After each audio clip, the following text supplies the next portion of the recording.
Bonjour à tous, je suis Simon, co-pasteur Amen de Jésus-Christ Centre Gospel. J'espère que vous allez bien, que la grâce et la faveur de Dieu vous soient multipliées en ce jour riche et béni que le Seigneur a fait pour sa seule et unique gloire. Je me présente encore chez vous, dans vos maisons, pour vous apporter une bonne nouvelle. Et oui, cette journée encore est une journée de bonnes nouvelles. Voici la bonne nouvelle. Le samedi 25 avril et le dimanche 26 avril aura lieu notre séminaire annuel Découvre Christ en toi. Et pour l'édition 2020, ce séminaire aura lieu en mode connecté. Donc nous allons nous retrouver sur YouTube dès 18 h pour la première journée, le samedi 25 avril 2020 pour la première journée de notre séminaire et le dimanche 26 avril dès 11 h, cette fois-ci dès 11 h, toujours sur la chaîne YouTube Fraîche Rosée en direct. Nous allons nous retrouver pour la deuxième et dernière journée de notre séminaire 2020 Découvre Christ en toi. Pour les programmes de la semaine, rien ne change. Nous nous retrouvons chaque semaine en direct live sur la page Facebook Amen Jésus-Christ Centre Gospel. Mardi dès 17 h 30 pour notre programme Cri du cœur. Jeudi dès 18 h pour notre programme Jeudi de prière. Vendredi dès 17 h 30 pour notre programme Processus de maturité. Et exceptionnellement, ce samedi 25 avril, nous nous retrouvons sur YouTube dès 18 h pour notre premier jour du séminaire. Et le dimanche 26 avril, toujours sur YouTube, cette fois-ci dès 11 h pour le deuxième et dernier jour de notre séminaire. Que le Seigneur vous bénisse. Passez un excellent culte.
Bonjour à tous, nous allons incliner nos têtes dans la prière.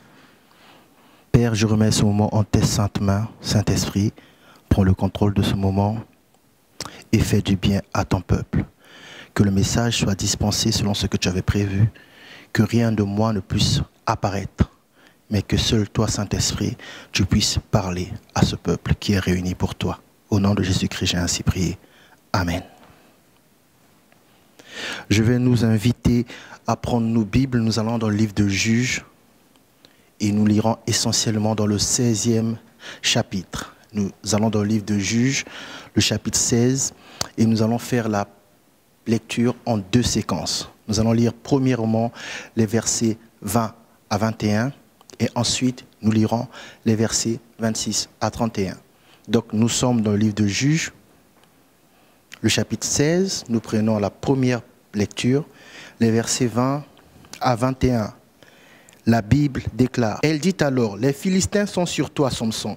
Et il se réveilla de son sommeil et dit, je m'en tirerai comme les autres fois et je me dégagerai. Il ne savait pas que l'Éternel s'était retiré de lui. Les Philistins le saisirent et lui crevèrent les yeux. Ils le firent descendre à Gaza et le lièrent avec des chaînes et des reins. Il tournait la meule dans la prison. Nous prenons la deuxième partie, Juges 16, 26 à 31. Et Samson dit au jeune homme qui le tenait par la main, « Laisse-moi afin que je puisse toucher les colonnes sur lesquelles repose la maison et m'appuyer contre elles. » La maison était remplie d'hommes et de femmes. Tous les princes des Philistins étaient là et il y avait sur le toit environ 3000 personnes, hommes et femmes, qui regardaient Samson jouer. Alors Samson invoqua l'Éternel et dit, « Seigneur éternel, souviens-toi de moi, je te prie, ô Dieu, donne-moi de la force seulement cette fois, et que d'un seul coup je tire vengeance des Philistins pour mes deux yeux. » Et Samson embrassa les deux colonnes du milieu sur lesquelles reposait la maison, et il s'appuya contre elles. L'une était à sa droite et l'autre à sa gauche. Samson dit, « Que je meure avec les Philistins. » Il se pencha fortement et la maison tomba sur les princes et tout le peuple qui y était. Ceux qui fit périr à sa mort furent plus nombreux que ceux qu'il avait tués pendant sa vie. Ses frères et toute la maison de son père descendirent et l'emportèrent. Lorsqu'ils furent remontés, ils l'enterrèrent entre Tchoréa et Escataol. Dans le sépulcre de Manoach, son père, il avait été juge en Israël pendant 20 ans. Le titre de mon message ce matin, c'est « Ce que je vois ». Répète-le après moi, « Ce que je vois ». Le titre de mon message de ce matin, c'est « Ce que je vois ». En réalité, ce matin, je suis venu parler à un visionnaire. Ce matin, je suis venu parler à un modèle. Ce matin, je suis venu parler à un pionnier. Dis après moi, « Ce que je vois ». Tel est le titre de mon message pour ce matin. Répète-le encore, « Ce que je vois ». Avant d'entrer dans la pensée du Seigneur, nous allons définir le mot « voir ». Voir signifie envisager. Voir signifie encore penser à faire quelque chose. Ou si vous voulez, voir signifie percevoir à l'aide de la vue. On peut encore dire, voir signifie prendre conscience de quelque chose. Prendre conscience de quelque chose. Aujourd'hui, j'amène un message qui va donner une des stratégies les plus importantes dans le domaine militaire parce que nous sommes dans l'armée de Dieu et nous sommes des soldats et nous devons savoir comment procèdent, comment fonctionnent les principes de guerre. Dis après moi, ce que je vois. Non, dis le plus fort, ce que je vois. Ce matin, je veux parler à un visionnaire, je veux parler à cette personne qui veut se lever et changer sa vie. Voici une information de culture générale que j'aimerais vous communiquer. En stratégie militaire, lorsqu'on veut déployer une action, lorsqu'on veut mener à bien une action, il y a deux étapes importantes que l'on doit mettre en place. Ces deux étapes que je vais vous partager. En fait, quand tout visionnaire veut mettre en place un projet, veut déployer sa vision, en fait, il y a d'abord deux choses qu'il doit faire. Deux choses qu'il doit faire. Dis après moi ce que je vois. Non, dis plus fort, ce que je vois. En stratégie militaire et dans n'importe quelle stratégie dans l'entrepreneuriat, quand on veut mettre en application sa vision, il y a deux choses qu'on doit faire. Premièrement, on doit choisir ou fixer l'objectif.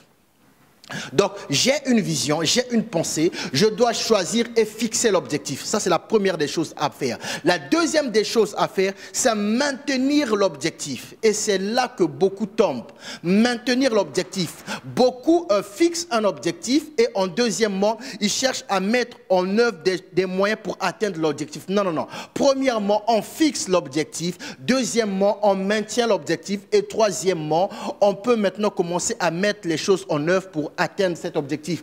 Et vous allez le comprendre pourquoi. Dis encore après moi, ce que je vois.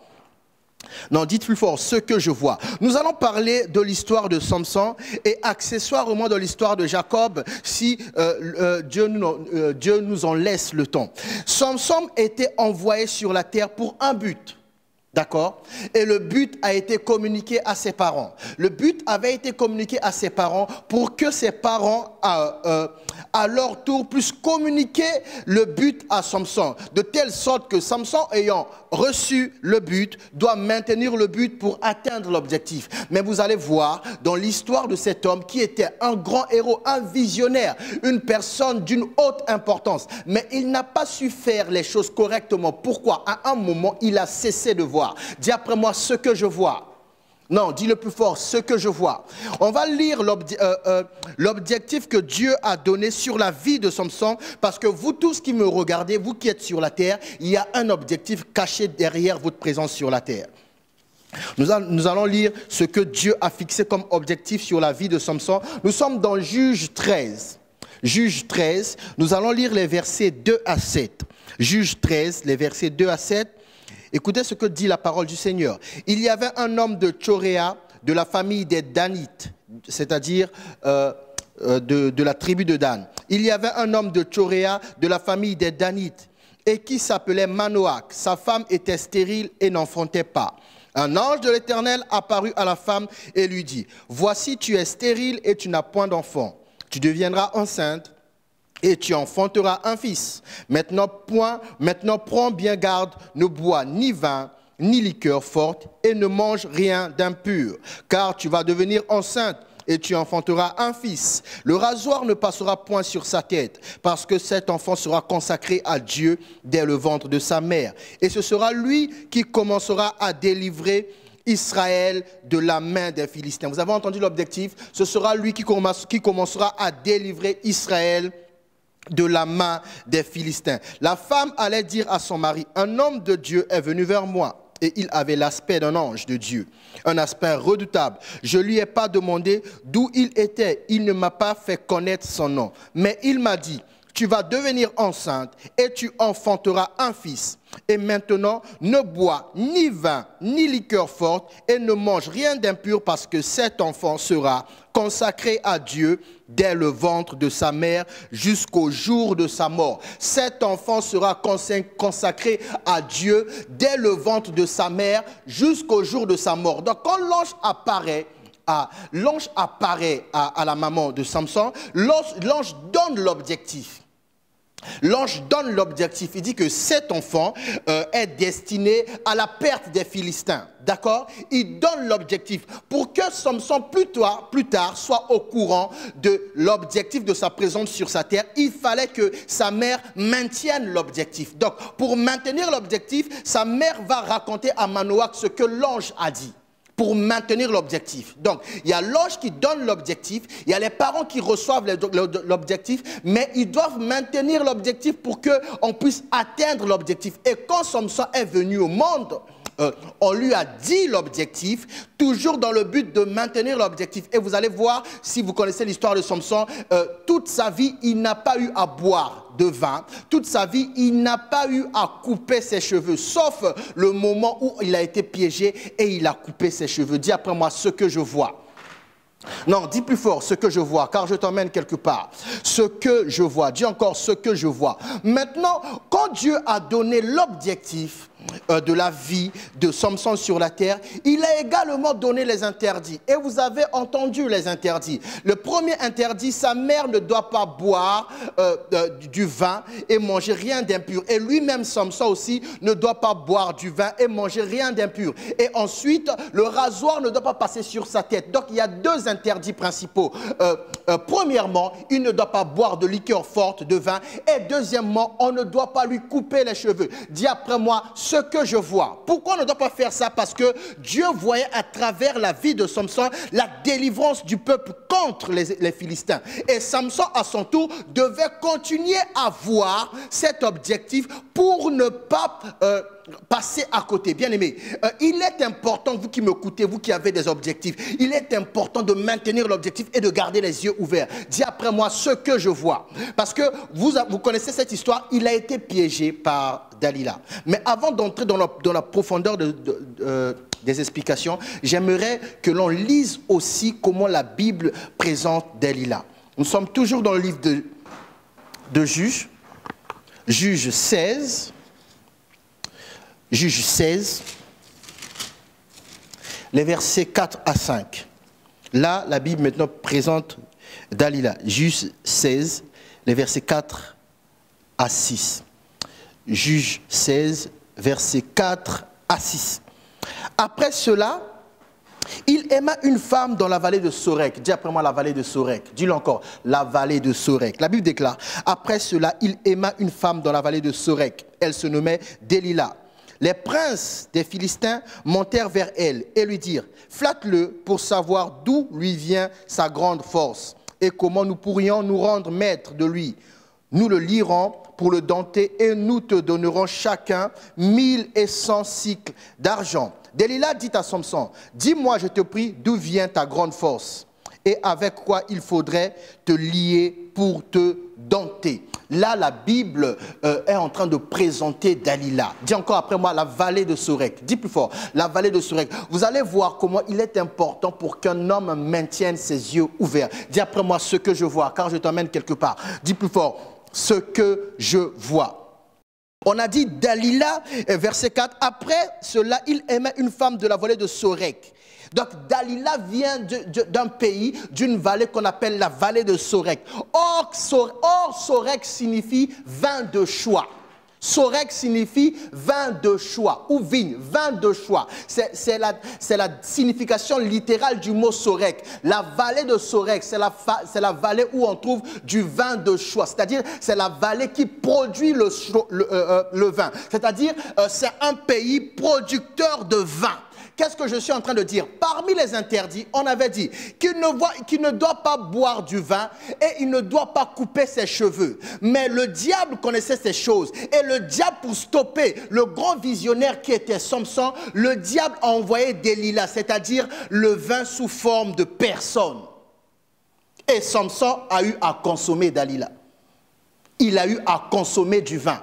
C'est-à-dire, il a eu à faire ce que Dieu avait interdit en premier. Et quand, bien aimé, vous établissez les règles que vous ne respectez pas, les prochaines règles vont sauter. Du moment où il a commencé à consommer du vin, l'interdiction sur ses cheveux allait sauter.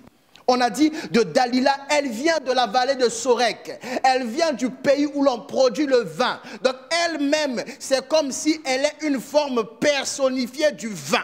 Donc les princes des Philistins sont allés chercher une femme qui a grandi, qui est née dans le pays où il y a le vin, où il y a le vin de choix. Et Samson aima cette femme. Samson, en aimant cette femme, a commencé à consommer le vin de choix qui l'a conduit à sa perte. Dites après moi ce que je vois.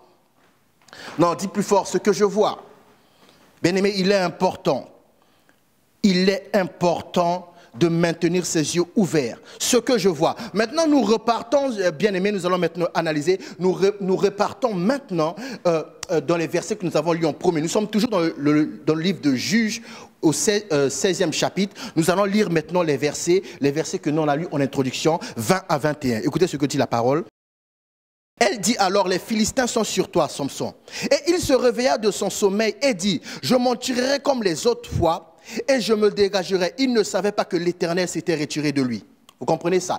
Il ne savait pas que l'Éternel s'était retiré de lui. Pourquoi? Le verset, pourquoi l'Éternel s'est retiré de lui? La Bible l'explique dans le verset 19. Elle l'endormit sur ses genoux et ayant appelé un homme, elle rasa les sept tresses de la tête de Samson et commença à ainsi le dompter. Il perdit sa force. Pendant qu'il était endormi, quand on a rasé ses 7 nattes, la Bible dit il perdit sa force et on a commencé à le dompter. Et dans le verset 20, quand on a appelé, il a dit il va se dégager, mais la Bible précise, il ne savait pas que l'Éternel s'était éloigné de lui. Les Philistins, regardez maintenant ce que vont faire les Philistins. Dis après moi ce que je vois. Non, dis-le encore, ce que je vois. Je prie que tu n'arrêtes pas de voir. Écoutez ce que vont faire les Philistins, verset 21.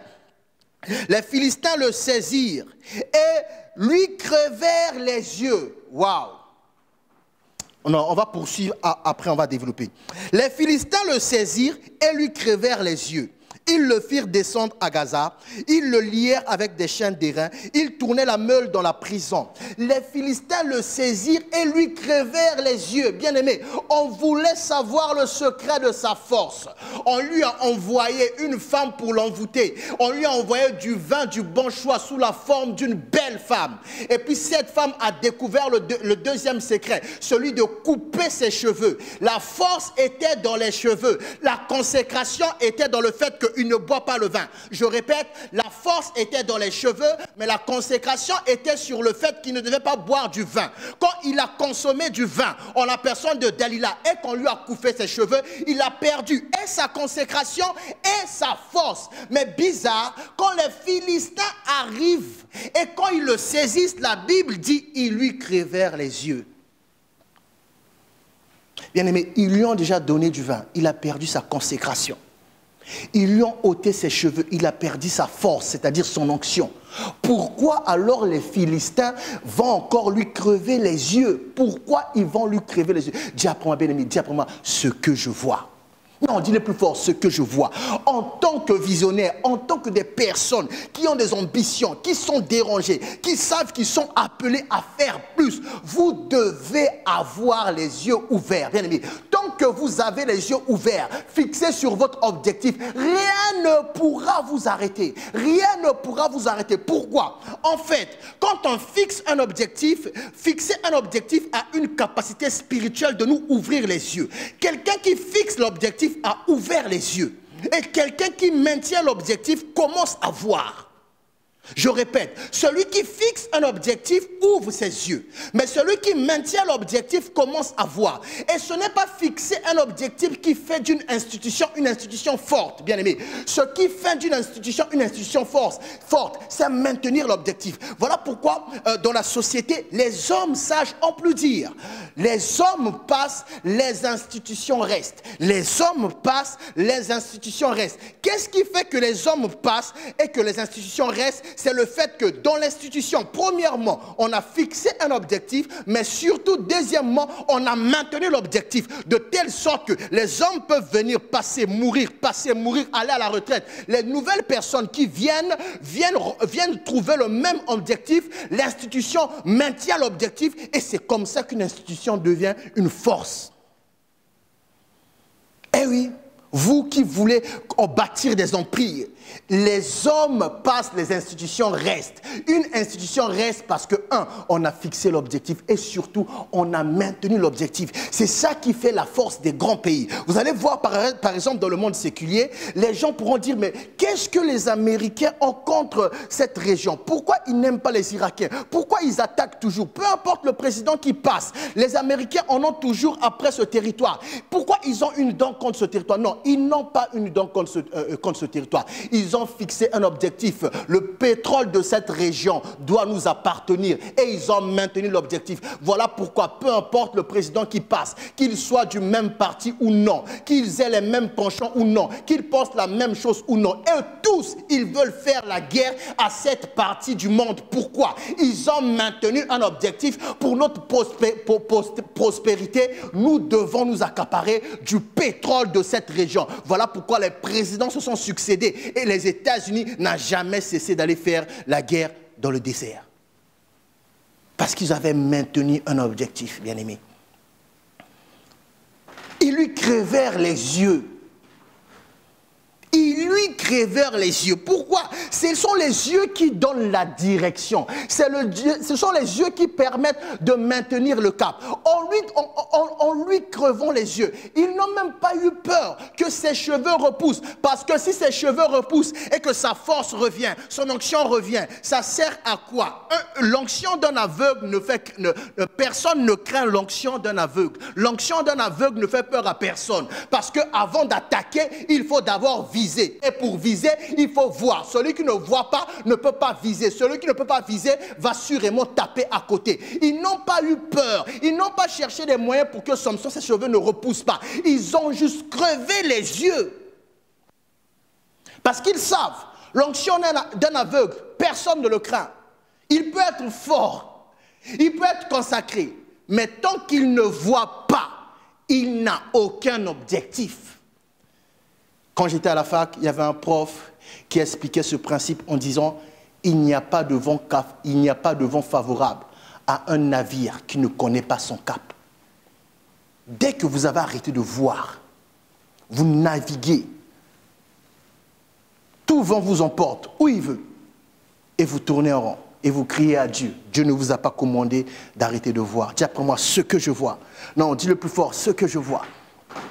On va continuer. Le verset 26 à 31, toujours Juge 16, 26 à 31. Là, on l'a déjà crevé les yeux. Maintenant, écoutez bien ce que dit la parole du Seigneur. Et Samson dit au jeune homme qui le tenait par la main, « Laisse-moi afin que je puisse toucher les colonnes sur lesquelles repose la maison et m'appuyer contre elles. » La maison était remplie d'hommes et de femmes. Tous les princes des Philistins étaient là. Et il y avait sur le toit environ 3000 personnes, hommes et femmes, qui regardaient Samson jouer. Alors Samson invoqua l'Éternel et dit, « Seigneur Éternel, souviens-toi de moi, je te prie, ô Dieu. » Qu'est-ce qu'il était en train de dire à Dieu à ce moment-là? « Père, Dieu, souviens-toi de ton objectif. » Souviens-toi de ton objectif. C'est ça, souviens-toi de moi. J'ai été envoyé sur la terre comme un instrument. Mes parents me l'ont dit, comme un instrument pour détruire les Philistins. Mais il y avait des interdits. À un moment, je me suis détourné de l'interdit. J'ai pris une femme et j'ai quitté la consécration en étant devenu amoureuse, ivre de cette femme, ivre du vin de choix. J'ai donné le secret de mes cheveux et on m'a enlevé les cheveux. Mais non seulement ils m'ont enlevé les cheveux, ces hommes, je ne sais pas comment ils ont su, ils ont compris qu'en fait, la réelle force n'était pas seulement les cheveux et la consécration, mais c'était aussi mes yeux. Et il dit, souviens-toi de moi, souviens-toi de ton objectif. Dis après moi ce que je vois. Non, dis plus fort ce que je vois.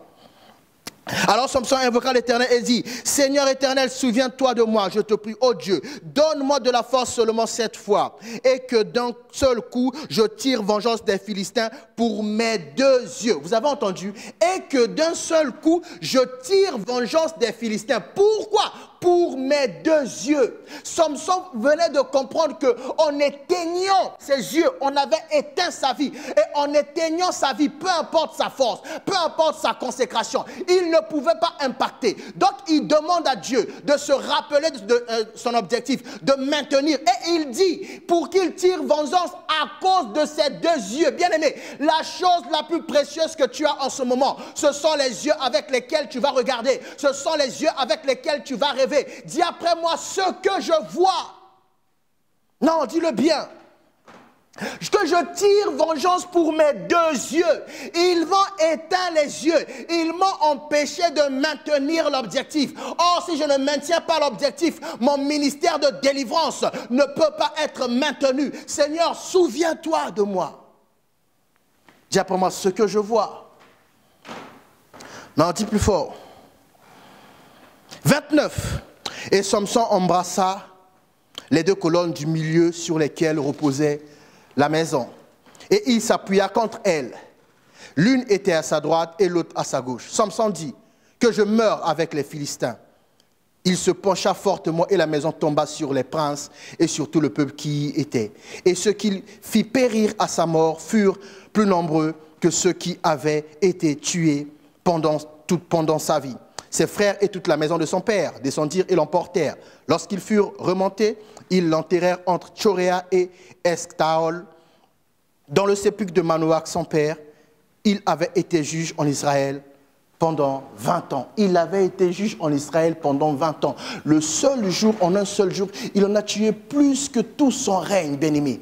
Plus que tout son règne. Quand vous perdez la vue, quand vous arrêtez de voir, quand vous arrêtez de percevoir, vous arrêtez aussi de recevoir, vous arrêtez aussi de conquérir. Regardez, quand un homme perd sa vue, il va commencer à faire des discussions inutiles. Il va commencer à faire des prières qui n'ont aucun sens. Samson invoque le nom de l'Éternel. Il sait que sa présence sur la terre, c'est pour exterminer les Philistins. Il invoque le nom de l'Éternel. Il dit que Dieu fasse pousser ses cheveux afin qu'il tire vengeance pour ses deux yeux. Dieu a fait pousser ses cheveux. Samson a senti la force.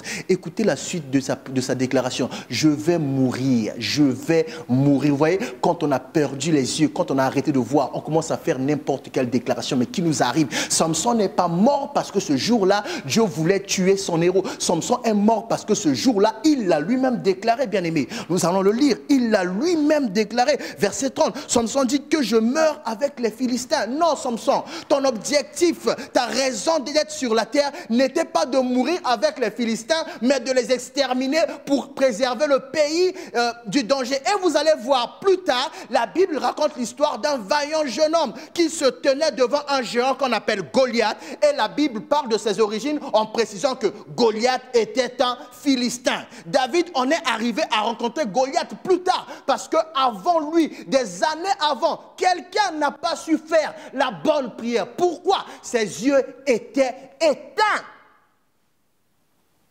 Dis après moi ce que je vois. Je prie que Dieu t'ouvre tes yeux, que tes yeux se maintiennent, éternel Dieu. Ouvre les yeux de ce peuple, que tes yeux se maintiennent ouverts, bien-aimés. Témoignage personnel. Un jour, ma femme a commencé à se plaindre parce que la situation était chaotique. La vie tournait en rond. Et le Saint-Esprit m'a saisi. J'ai eu une inspiration. J'ai dit à ma femme, regarde la fenêtre. Elle a regardé, elle a dit, tu vois cette lumière? J'ai dit oui. J'ai dit, c'est la dernière fois que tu vois cette lumière. Parce que toi et moi, on va sortir de cette maison. Toi et moi, on va quitter cette maison. Regarde bien, parce que je te demande de bien regarder, parce que c'est la dernière fois. J'ai dit, les prochains jours, ne regarde plus jamais dans la direction de cette fenêtre. Parce qu'on était dans une chambre et il y avait une fenêtre qui donnait, cette fenêtre qui amenait la lumière du jour dans la chambre. J'ai dit, regarde et regarde pour la dernière fois, car je vais te faire sortir d'ici. Nous allons sortir d'ici. Et bien aimé, chaque jour, chaque matin, moi-même, je regardais à chaque fois. Vous savez pourquoi? À chaque fois que je voyais la lumière du jour, je me rappelais mon objectif. Je me disais, oh moi-même, moi et ma femme, on va sortir d'ici. Chaque jour, moi et ma femme, on va sortir d'ici. Dimanche matin, je regarde, avant d'aller à l'église, je dis, moi et ma femme, on va sortir d'ici. Lundi matin, moi et ma femme, on va sortir d'ici. Mardi matin, moi et ma femme, on va sortir d'ici. Bien aimé, j'étais en train de maintenir l'objectif et au moment où je vous parle, on est sorti entièrement, on est sorti indemne, on est réellement sorti. Parce qu'un jour, j'ai fixé l'objectif, je lui ai dit, regarde, on part. Et chaque jour, je lui ai dit, toi tu regardes. Chaque jour, je regardais. J'ai maintenu l'objectif. Oh, aujourd'hui, je vous parle. Je suis sorti. Je prie que tu sortes des endroits où les hommes t'ont placé. Et ils pensent que tu ne bougeras pas. Ils pensent que tu feras toute ta vie là. Je déclare et je décrète en tant que serviteur de Dieu. Tu sortiras de ce trou, tu sortiras de ce tombeau. Tu ne feras pas ta vie là. Tu feras ta vie là où Dieu veut que tu fasses ta vie. Mais ouvre les yeux, bien-aimé, fixe un objectif et maintiens ton objectif et continue à voir. Dis après moi ce que je vois. Dis-le encore, ce que je vois. Ses frères et toute la maison de son père descendirent et l'emportèrent. Lorsqu'ils furent remontés, ils l'enterrèrent entre Choréa et Eshtaol dans le sépulcre de Manoach, son père. Il avait été juge en Israël pendant 20 ans. Pendant 20 ans, il avait été juge. Bien-aimé, fixer un objectif ouvre les yeux. Maintenir l'objectif permet de voir ce que je vois. Ce que je vois. J'ai un objectif. Vous voyez, beaucoup tourneront. Pourquoi? Ils fixent un objectif aujourd'hui. Demain, ils oublient. Tu ne pourras jamais atteindre. Quand quelqu'un a oublié son objectif, c'est une personne qui ne peut plus voir. Il est devenu comme Samson. Il s'est rappelé que la force, c'est pour détruire les Philistins. Mais l'objectif principal, c'était de continuer à les exterminer est tout le temps. Et il va dire, redonne-moi la force. Aujourd'hui, je vais mourir avec les Philistins. Tu n'as pas été créé pour mourir avec les adversaires. Tu as été créé pour dominer. Tu as été créé pour délivrer. Alors ouvre tes yeux et garde les yeux ouverts. Répète après moi ce que je vois. Nous allons maintenant lire de façon accessoire l'histoire d'un autre homme, Jacob. Lui aussi, il avait les yeux ouverts, mais lui, il les a maintenus ouverts. Dis après moi ce que je vois. Nous allons dans le livre de Genèse, bien-aimés. Genèse 28. Genèse 28. Genèse 28. Genèse 28, les versets 10 à 22. Écoutez bien ce que dit la parole du Seigneur. Jacob partit de Beer-Shéba et s'en alla à Charan. Il arrivait dans un lieu où il passa la nuit, car le soleil était couché. Il y prit une pierre dont il fit son chevet, et il se coucha dans ce lieu-là. Il eut un songe, et voici une échelle étant appuyée sur la terre, et son sommet touchait au ciel. Et voici, les anges de Dieu montaient et descendaient par cette échelle. Et voici, l'Éternel se tenait au-dessus d'elle, et dit, « Je suis l'Éternel, le Dieu d'Abraham, ton père, et le Dieu d'Isaac. La terre sur laquelle tu es couché, je la donnerai à toi et à ta postérité. Ta postérité sera comme la poussière de la terre. Tu t'étendras à l'Occident et à l'Orient, au septentrion et au Midi. Et toutes les familles de la terre seront bénies en toi et en ta postérité. Voici, je suis avec toi. Je te garderai partout où tu iras. Je te ramènerai dans ce pays, car je ne t'abandonnerai point que je n'ai exécuté ce que je te dis. » Jacob s'éveilla de son sommeil et il dit, « Certainement, l'Éternel est en ce lieu et moi, je ne le savais pas. » Il eut peur et dit que ce lieu est redoutable. C'est ici la maison de Dieu. C'est ici la porte des cieux. Jacob se leva de bon matin. Il prit la pierre dont il avait fait son chevet. Il la dressa pour monument et il versa de l'huile sur son sommet. Il donna à ce lieu le nom de Bethel, mais la ville s'appelait auparavant Luz. Jacob fit un vœu en disant, « Si Dieu est avec moi et me garde pendant ce voyage que je fais, s'il me donne du pain à manger et des habits pour me vêtir, et si je retourne en paix à la maison de mon père, alors l'Éternel sera mon Dieu. Cette pierre que j'ai dressée pour monument sera la maison de Dieu, et je donnerai la dîme de tout ce que... Et je te donnerai la dîme de tout ce que tu me donneras. Et je te donnerai la dîme de tout ce que tu me donneras. La Bible dit, écoutez, on va repartir plutôt. La Bible dit, il eut un songe et voici une échelle était appuyée sur la terre et son sommet touchait au ciel. Donc, Jacob a vu. Quand Jacob a vu, Jacob a fixé l'objectif. L'objectif, c'est que Dieu soit son Dieu, mais dans le but de rentrer.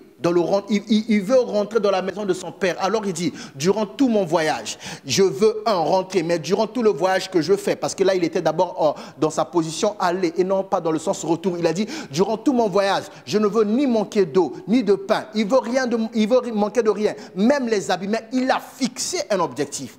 Il a dit, il sera mon Dieu si je retourne dans la maison de mon père. Dis après moi ce que je vois. Non, dis le plus fort, ce que je vois. Nous allons aller plus tard dans l'histoire de Jacob. Dis après moi 20 ans plus tard. Non, dis-le 20 ans plus tard. Nous sommes dans Genèse 31. Dis après moi 20 ans plus tard. Nous sommes dans Genèse 31. Nous allons lire le verset 42. Genèse 31, verset 42. Écoutez ce que dit Jacob.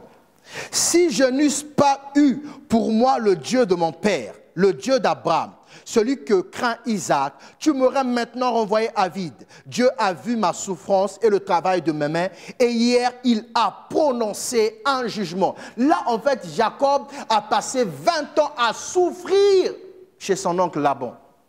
Et après, il a décidé de prendre la fuite. Quand il a décidé de prendre la fuite, sa femme Rachel va prendre les dieux de son père et va cacher. Et va fuir avec. Et Laban va commencer à poursuivre Jacob pour récupérer son Dieu. Écoutez, on va remonter encore plus haut. Vous allez voir pourquoi il est important de voir. Nous sommes toujours dans Genèse 31. Repartons un peu à partir du verset 10. Écoutez ce que Jacob est en train de dire. Au temps où les brebis entraient en chaleur, je levais les yeux. Je faisais quoi? Dis après moi, je levais les yeux. Dis encore, je levais les yeux. Dis-le encore, je levais les yeux. Répète après moi, ce que je vois. Non, répète-le bien, bien aimé. Je te communique quelque chose. Ce que je vois. Écoutez bien ce que dit Jacob. Je levais les yeux et je vis. Oh, alléluia. Je levais les yeux et je vis en songe que les boucs qui couvraient les brebis étaient rayés, tacheté et marqueté. Et l'ange de Dieu me dit en songe. Jacob, je répondis, me voici. Il dit, lève les yeux. Dis à ton voisin, lève les yeux. Ce que je vois, bien-aimé. Il dit, lève les yeux et regarde. Oh, alléluia. Tous les boucs qui couvrent les brebis sont rayés, tachetés et marquetés. Car j'ai vu ce que te fait Laban. J'ai vu ce que te fait Laban. Ça, c'est l'ange de Dieu qui est en train de parler à Jacob. Pourquoi il est en train de parler à Jacob? Parce que 20 ans auparavant, Jacob avait fixé l'objectif. Si je ne manque de rien pendant ce voyage, je ne manque pas de quoi manger, me vêtir, Dieu sera mon Dieu. Et il n'a rien manqué. Dieu est son Dieu. Il a dit jusqu'au retour dans la maison de mon père. Et là, il était sur le point de partir. Et Dieu vient lui dire, j'ai vu ce que tu as fait, Laban. Bien-aimé, au moment où tu es en train de m'écouter, je déclare et je décrète que mon Dieu voit, que les yeux de l'Éternel qui parcourent toute la terre commencent à voir le mauvais traitement que les hommes t'ont fait subir, que les hommes t'ont réservé, et que Dieu envoie son ange t'ouvrir les yeux et commence à te donner la porte de sortie. Donne-moi un bon amen et reçois. Oh, Jésus. Écoutez maintenant le verset 13. Je suis le Dieu de Bethel, où tu as oint un monument, où tu m'as fait un vœu. Maintenant lève-toi, sors de ce pays et retourne au pays de ta naissance. Si je ne manque pas d'eau, de quoi manger, de quoi me vêtir, si je retourne dans la maison de mon Père, ce Dieu sera mon Dieu. Ce Dieu sera mon Dieu. Il a dit, j'ai vu, retourne. Écoutez, on va relire le verset 13 et je vais vous rappeler quelque chose que je vous avais dit. Écoutez ce que Dieu va rappeler à Jacob. Je suis le Dieu de Bethel, où tu as oint un monument. Où tu as fait quoi? Où tu as oint un monument. De quel monument il parle? Il parle de la pierre. Où tu m'as fait un vœu. Où tu as oint un monument. Où tu as fait un vœu. Je suis le Dieu de Bethel, où tu avais oint la terre et tu avais parlé à la terre. Oh bien-aimé, il dit, je suis le Dieu de Bethel, où tu avais oint la terre, où tu avais parlé à la terre. Je suis en train de parler à quelqu'un ce soir. Non, ce matin plutôt. Je le répète encore. Je suis le Dieu de Bethel, où tu avais oint la terre, où tu avais parlé à la terre. Je le répète encore pour que tu saisisses ce que je suis en train de te communiquer. Je suis le Dieu de Bethel, où tu avais oint la terre, où tu avais parlé à la terre. Donne-moi un bon amen. Oh Jésus, je suis le Dieu de Bethel, où tu as oint un monument, où tu m'as fait un vœu. Maintenant lève-toi, sors de ce pays et retourne au pays de ta naissance. Rachel et Léa répondirent et lui dirent, avons-nous encore une part et un héritage dans la maison de notre père? Ne sommes-nous pas regardés par lui comme des étrangères, puisqu'il nous a vendus et qu'il a mangé notre argent? Vous voyez, même les filles savaient qu'il les a vendus, ce que vous appelez d'autres là. Bon, parenthèse.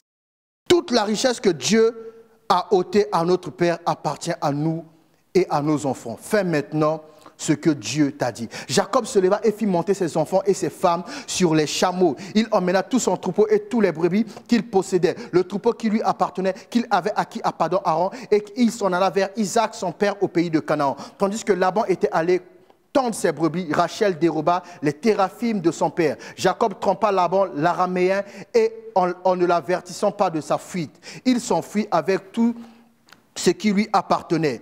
Il se leva, traversa le fleuve et se dirigea vers la montagne de Galade. Écoutez maintenant, bien aimé, écoutez bien le verset 22. Le troisième jour, on annonça à Laban que Jacob s'était enfui.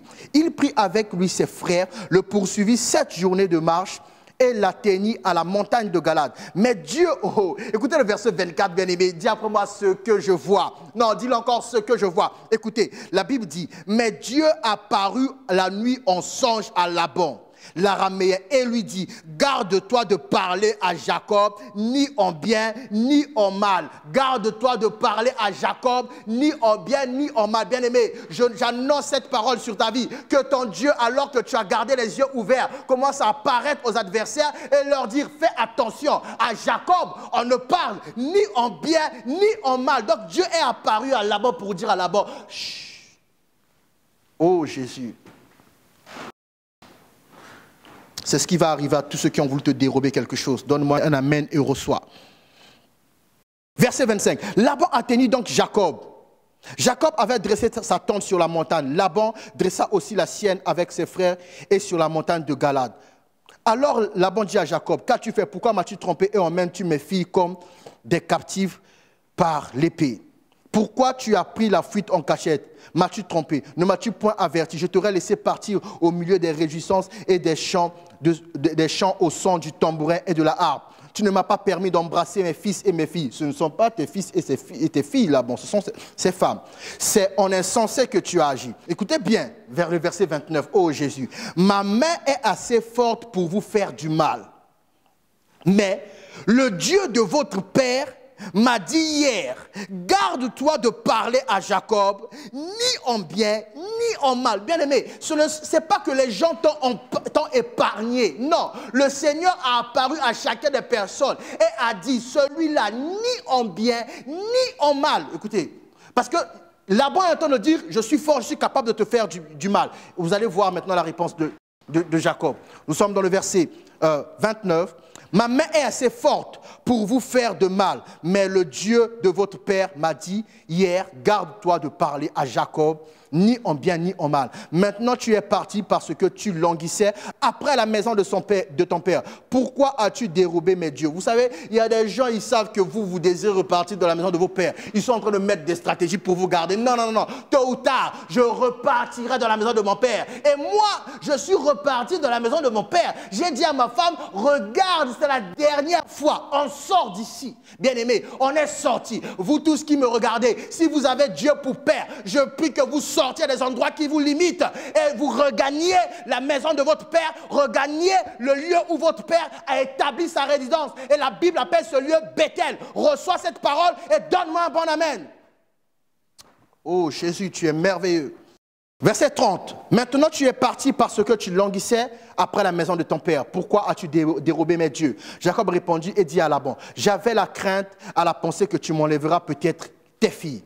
Mais périsse celui auprès duquel tu trouveras tes dieux, en présence de nos frères. Examine ce qui t'appartient chez moi et prends-le. Jacob ne savait pas que Rachel les eût dérobés. Laban entra dans la tente de Jacob, dans la tente de Léa, dans la tente des deux servantes et ne trouva rien. Il sortit de la tente de Léa et entra dans la tente de Rachel. Rachel avait pris les téraphimes, les avait mis sous le bas du chameau et s'était assise dessus. Laban fouilla toute la tente et ne trouva rien. Elle dit à son père, que mon Seigneur ne se fâche point si je ne puis me lever devant toi, car j'ai ce qui est ordinaire aux femmes. Il chercha et ne trouva point les téraphimes. Jacob s'irrita. Écoutez maintenant la réponse de Jacob. Jacob s'irrita et querella Laban. Il reprit la parole et lui dit, quel est mon crime? Oh Jésus, dis pour moi ce que je vois. Quel est mon péché que tu me poursuives avec tant d'ardeur? Quand tu as fouillé tous mes effets, qu'as-tu trouvé des effets de ta maison? Produis-le ici devant mes frères et tes frères et qu'ils prononcent entre nous deux. Voilà, écoutez, oh alléluia, voilà 25 ans que j'ai passé chez toi. Voilà 20 ans que j'ai passé chez toi. Vous entendez? Écoutez maintenant, Jacob est en train de révéler l'importance d'avoir les yeux ouverts. Dis après moi ce que je vois. Écoutez, voilà 20 ans que j'ai passé chez toi. Tes brebis et tes chèvres n'ont point avorté. Je n'ai point mangé les béliers de ton troupeau. Bien-aimé, si tu as passé du temps à faire fleurir le business de quelqu'un d'autre, je déclare et je décrète sur ta vie que la saison où ton business à toi va commencer au niveau où le business de l'autre avait atteint, commence maintenant au nom puissant de Jésus. Car ce que tu as semé, ton travail, l'œuvre de ta main, l'œuvre de ton intelligence est ta semence. Et je déclare en cette année 2020 de multiplication, tu récolteras ce que tu as semé. Donne-moi un bon amen, je continue. Verset 38, voilà 20 ans que j'ai passé chez toi. Tes brebis et tes chèvres n'ont point avorté et je n'ai point mangé les béliers de ton troupeau. Je ne t'ai point rapporté des bêtes déchirées. J'en ai payé le dommage. Tu me redemandais ce qu'on me volait de jour et ce qu'on me volait de nuit. La chaleur me dévorait pendant le jour et le froid pendant la nuit et le sommeil fuyait de mes yeux. Voilà 20 ans, ô Jésus, que j'ai passé dans ta maison. Je t'ai servi 14 ans pour tes filles et 6 ans pour ton troupeau et tu as changé 10 fois mon salaire. Si je n'eusse pas eu pour moi le Dieu de mon père, le Dieu d'Abraham, celui que craint Isaac, tu m'aurais maintenant renvoyé à vide. Dieu a vu ma souffrance et le travail de mes mains et hier, il a prononcé son jugement. Jacob est en train d'expliquer maintenant à Laban la réelle signification du songe qu'il a eu en voyant Dieu. Dieu a rétribué, Dieu a rémunéré Jacob. Pourquoi? En fait, il dit ça fait 20 ans. En fait, pendant les 20 ans, Jacob n'avait jamais cessé de voir. Dis après moi ce que je vois. Pendant les 20 ans, chaque jour que Jacob se réveillait, bien aimé, à chaque fois qu'il allait au boulot, à chaque fois qu'il regardait le ciel, à chaque fois qu'il regardait le soleil, il se disait, advienne que pourra, coûte que coûte, un jour, je repartirai dans le pays de mon père. Car c'était l'objectif qu'il s'était fixé avec Dieu. Et Dieu est lui-même venu lui dire, on songe, maintenant repars dans le pays de ton père. Bien aimé, ce que je vois, dès que vous arrêtez de voir, les gens vont vous tromper. Quand tu travailles, même quand tu souffres, même quand les gens te méprisent, ah, il souffre ici, il est bloqué. Non, ils ne savent pas en coulisses. Chaque matin, comme moi, je regardais la lumière du jour par la fenêtre. Je regardais cette fenêtre, je disais à cette fenêtre, je partirai de cette maison. Je pars de cette maison. Je pars de cette maison. Je pars de cette maison. Et un jour, bien aimé, je me suis endormi. Un bon matin, j'ai ouvert les yeux. J'ai regardé la fenêtre, bien aimé. Ce n'était plus la même fenêtre. J'étais à présent dans la maison de mon père, la maison que mon père m'a donnée. La fenêtre était toujours au grenier, mais ce n'était plus la même fenêtre, bien aimé. Ce n'était plus la même fenêtre. Je pouvais dire dans mon cœur, retour au bercail. Ce que je vois, bien aimé. Vous qui me regardez, vous vous dites comment il arrive à faire ça. J'arrive à faire ça parce que je n'arrête pas de voir. Je fixe un objectif, je le maintiens. Peu importe le temps que ça prend, peu importe les moqueries de mon cœur. Je sais que quand je regarde le ciel, je me rappelle, j'ai une destinée. Ce que je vois, bien aimé, ce que je vois. Laban pensait que c'est lui qui a donné du travail à Jacob. Laban pensait que c'est lui qui a donné la femme à Jacob. Laban pensait que c'est lui qui donne le salaire à Jacob. Jacob vient de lui révéler, non, ça fait 20 ans que le Dieu de mon père est avec moi. Parce que je l'ai rencontré à un lieu où j'ai oint la terre, j'ai parlé à la terre. Et depuis ce jour-là, la terre s'exerce à me donner tout ce que mon Dieu avait prévu dans l'accord. Je ne manquerai pas de pain, je ne manquerai pas d'eau, je ne manquerai pas de vêtements, je ne manquerai de rien. La terre a tout donné. Parce que Jacob n'avait pas cessé de voir. Bien-aimé, que vois-tu? Je vais prier maintenant. Je vous ai dit ce matin, je suis venu parler au visionnaire. Je vais prier maintenant, mets les deux mains sur les yeux. Je prie maintenant que tes yeux s'ouvrent, que tu fixes un objectif concret et que tu maintiennes chaque jour tes yeux fixés vers l'objectif. La Bible dit de fixer les yeux vers le Seigneur. En fixant les yeux vers le Seigneur, on est changé en la même image de gloire en gloire. Plus tu fixes l'objectif, plus tu maintiens l'objectif, plus tu te rapproches de l'objectif. Que Dieu vous bénisse, que Dieu vous sorte des prisons, que Dieu vous sorte des tanières. Je déclare et je décrète que personne ne va vous limiter à compter de ce message. Fixez un objectif, maintenez votre objectif et votre institution que vous êtes en train de lever deviendra bien aimé, une institution stable et solide. Au nom puissant de Jésus-Christ, j'ai ainsi prié. Soyez bénis abondamment. À la prochaine.